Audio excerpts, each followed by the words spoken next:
Thank you. Try not to break the thing. Thank you for that very generous introduction. Thank you for coming out on a foggy night when we were uncertain about the weather. I also want to thank Representative David Gomberg for joining us. He's going to be speaking in just a little bit. I understand I'm supposed to be speaking louder. Is this better? Louder? All right. So it is a pleasure and a joy and an honor to teach with Michelle and the other Chemeketa Community College instructional staff. It is a dream come true teaching at community college, working with adults, working their way through perhaps their first time at bat. For many, it's their second or third time at bat. It is a true joy to be there. And quite frankly, there is no better community college environment than Salem, Oregon. I also want to thank the folks that made tonight happen. Sometimes our team doesn't always get the recognition that they deserve, usually because I forget to say it. But all of you who helped tonight be a possibility, please raise your paw because we're happy wolves. Raise your paw and just say thank you to them.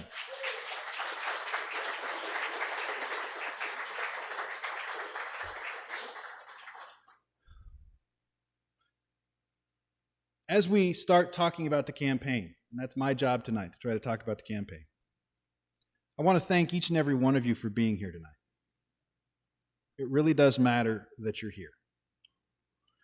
Had you not made so many calls, walked so many miles, weathered the storms of the last campaign beside me, we would not be here celebrating the opportunities of a re-election bid.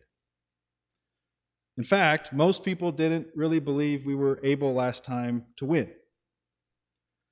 And quite frankly, had I been on my own without you, I don't think I would have. We won that campaign. We won that campaign in an unusual, at times unorthodox approach, but we did it together. Planning tonight to talk about the next phase has been a complicated blessing.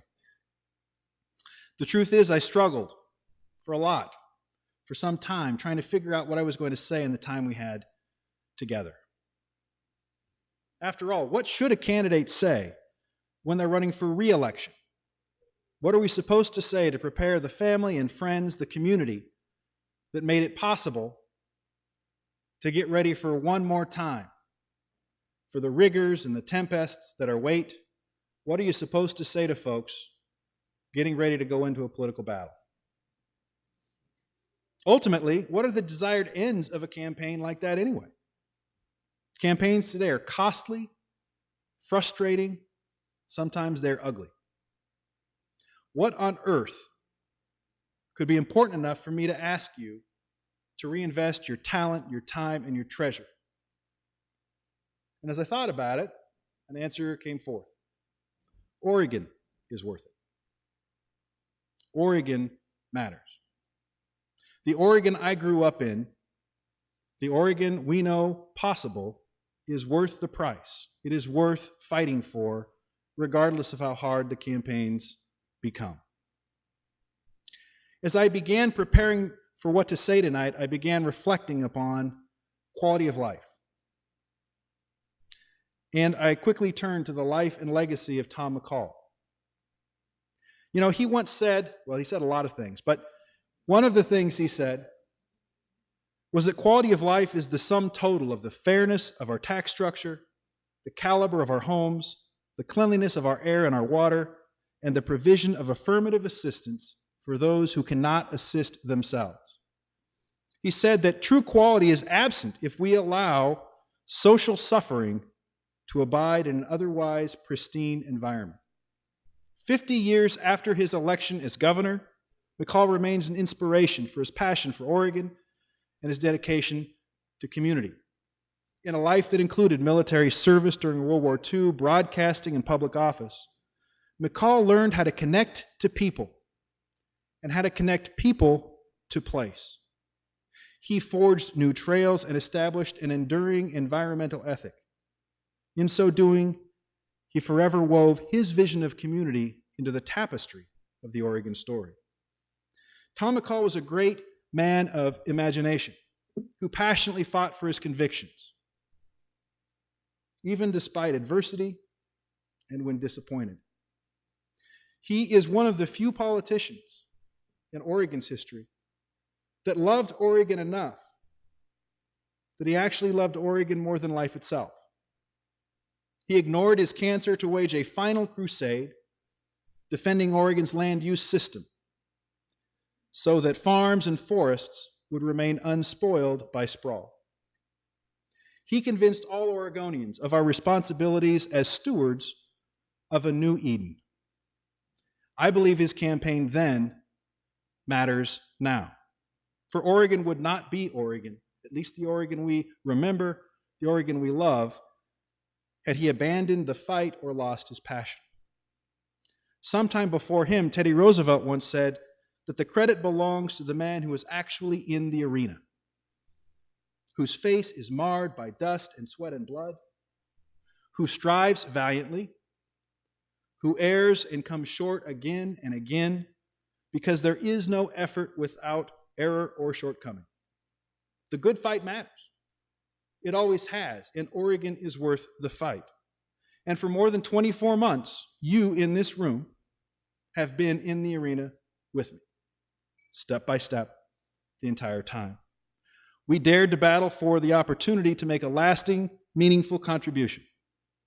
Together, we launched a grassroots campaign, advanced a message of community rather than fear, and succeeded in capturing a seat long held by the other party, despite their, at times, brutal campaigns. Together, we built a solid record in the legislature. We didn't do everything, but we played a part in some things, and we can be proud of the progress we've made. We improved the lives and livelihood of students, of women, of children, of veterans, working families, small businesses, and for those too long denied access to justice. Together, we made a difference, and tonight I'm asking you that together we continue to make a difference. For tonight, despite all we have to celebrate as a community, we know that there is much more that must be done if we dare to claim what McCall would say was a true quality of life. Because we know some things about 2016. We know our economic recovery is constrained by circumstance. Despite adding millions of jobs back since the Great Recession, we know job security is often ephemeral. We know that statistics tell us that 1 of 5 children live in hunger tonight. We know that underemployment and unemployment is increasing within the middle class.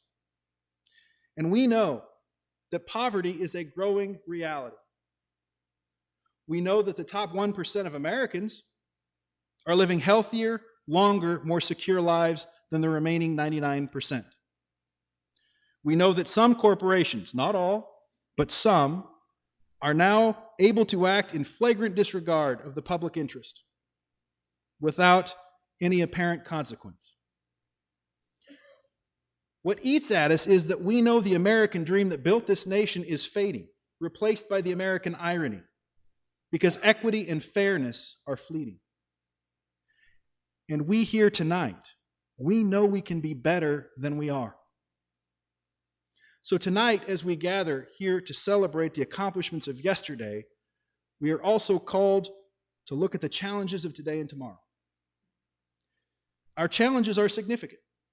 The people of Oregon right now are struggling to navigate the currents of globalism and its consequences.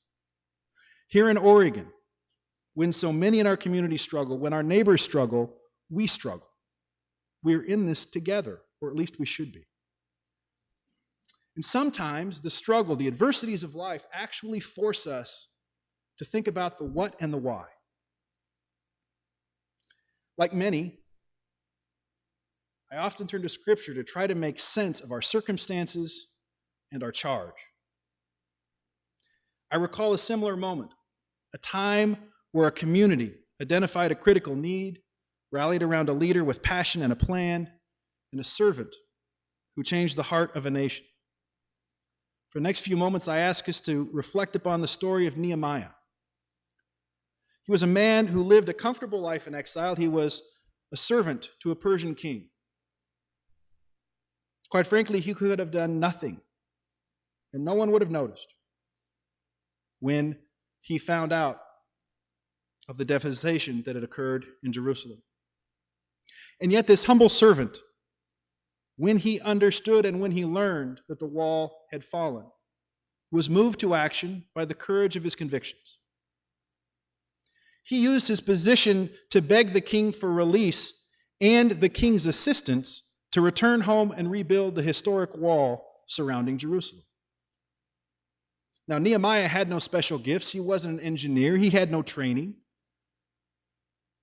He was an ordinary man, a servant, who led a volunteer army and rebuilt the gates and the wall in just 52 days because they knew it was important. That wall was personal. It was a promise of security, a covenant kept. The wall stood as a symbol of national pride and resilience. Its reconstruction made a bold symbolic statement of a reawakening of a civic spirit and reflected a profound conviction of conscience. I believe Nehemiah's story holds relevance today. He was a leader who was a servant. He motivated his people by working beside them in the reconstruction of the wall, often in the face of criticism, always in close proximity to his enemies. It was not easy for Nehemiah and those that followed him, but they knew what they had to do. Nehemiah's story illustrates a time of challenge and I believe a time of success. 2016 is our time. We fought to get here. We fought for the opportunities to face the challenges of this time. And to succeed, our task is to reconstitute, reconstruct the promise of Oregon, brick by brick by brick. We must commit ourselves to rebuilding Oregon upon firm bedrock, far removed from the soft sands and erosion of partisan strife. We must renew Oregon using sustainable materials, policies, and programs that are built upon principle, so that Oregon is prepared for the tests of tragedy and triumph that will come. It starts here. It starts tonight. It starts with us. First, we must value work more than wealth. We must reawaken and reward the work ethic at all levels of our community. In today's world, it's hard sometimes to remember that work is honorable. Regardless of your salary or title, when you earn it through work, it allows us to make our way and to build our dreams. The ability, the freedom to build your own version of the American dream is essential. To that end, we must find a way to better differentiate between earned income and amassed privilege. In simplest terms, we must become a community of workers and dream builders. Second, we must rebuild our education system. We have lost our focus. It is nonsense that we spend so little time in the classroom on civics education and learning how to coexist. Public schools matter. They matter in ways we don't always understand. Democracy cannot endure absent a community oasis for learning and living in peace. We must become a community of civic-minded learners. Third, we must build things again, big things and small things. We have to recognize that it is a time for innovation and invention. Our priorities for public investments must be geared around building a future, not waiting for somebody else to do it for us. We must renew the spark of discovery and exploration made possible through innovation. Once upon a time, America reached for the stars. It's time to get off the couch and reach for the stars again. We must become a community of inventors and innovators. Fourth, we must accept a simple fact. God gave us a planet to steward, not to destroy. Good environmental policy can mean good business opportunities if we work together in common cause. A sustainable environment reaps economic benefits. Those that suggest sound environmental policy is bad for business are wrong. Very wrong. We must become a community of good stewards. And fifth, We must make politics personal again. Now, I'm not talking about the Adams Mannix kind of personal attacks lobbed at the lives of candidates or the goofy stuff you see on TV. I'm talking about personal in terms of outcomes. It means passionately fighting for Oregon and Oregon's people. We must become a community of passionate activists, Oregonians who seek out opportunities to serve, who celebrate, not fear, but celebrate the challenges of diversity, who exemplify what Lincoln once called the better angels of our nature. We must fight for those who cannot fight for themselves. That's why I'm a Harry Truman Democrat. And I'll be honest, the opposition doesn't understand what that means. More than once, the other side has openly questioned what I believe in, what I'm thinking, what I'm trying to do. So tonight, I want to clarify the point. Harry put it this way: Democrats work to help people who need help. The other party, well, they work for people who do not need help. That's all there is to it.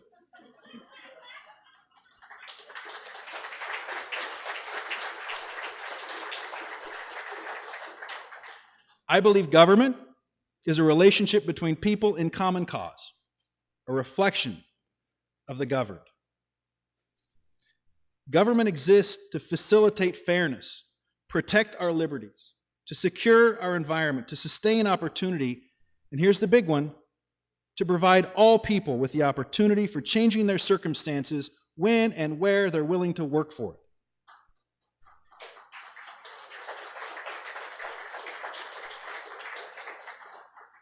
The other party, at least the other party as it is manifested now, doesn't understand that anymore. And I believe, in fact, I know, I need you in this fight. We have been told that flipping House 20, flipping this district, is the top priority for the House GOP. We've also been told that they are trying to find close to $1 million to spend against us. They want the seat back. The good news is, if they were going to spend $1 million against me, they'd probably win pretty easily. But they're going to have to defeat us. And together, we can hold the seat, if you want it, if we're willing to work for it. We cannot worry about what the other side will say. We know from experience that the other side sometimes tries to confuse and confound us. They will try to divide us against ourselves, and at times they will try to divide us against our own self-interest. At the end of the day, we can't worry about that because ideological battles sound good on paper, but they really don't matter when it goes to the door. For our part, this campaign will be about 3 things. Courage. Oregonians want a leader that can facilitate a plan comprised of different ideas, put that plan into action, and work for progress. We have a record to run on because in 2014 and 2015, we did what we said. And with your help, we can continue to do that. I happen to believe when it comes to courage, there is a profound difference between the illusion of courage enabled through modern media and the quiet courage, standing up for what you believe in, trying to do the best you can, day after day after day. Community. Community matters because people matter. All people matter. In uniform or out, I will continue to defend what we hold dear. We must keep faith with our responsibilities to this place and our people. We are indebted to those who passed this on to us, and we are morally bound to pass this place on to the next generation in better shape than we received it. Service. The fact is, what we do in quiet or up on the stage matters. Our service to each other matters. However you choose to serve, wherever, whatever organization it may be, actually doesn't matter. But that you find a place to serve, that you find a place to invest, that you make your neighborhood, your corner of the neighborhood better is in fact the point. We are stronger when people recognize that this community is something that must be sustained not just through community and collective effort, but through individual investment. I want to close with something familiar to us all. You've probably heard much of this before, but I want to take tonight and consider the prescience of what was said by Tom McCall not that long ago. He said, "I'm just wondering, where is the glow of yesteryear? I'm wondering where the heroes went." Heroes are not giant statues framed against a red sky. They are people that say, this is my community and it is my responsibility to make it better. But here's the part you may not have heard. He said, interweave all these communities, and you really have an America that is back on its feet, a comfortable nation to live in again. I think we're going to have to reassess what constitutes a hero. As I look out upon this crowd today, I see a community of heroes. On matters large and small, in public and in private, you stand up and step forward and lend a hand when many others stand aside. 24 months ago, you joined our quest. You joined a campaign that wasn't supposed to win, and you made it possible.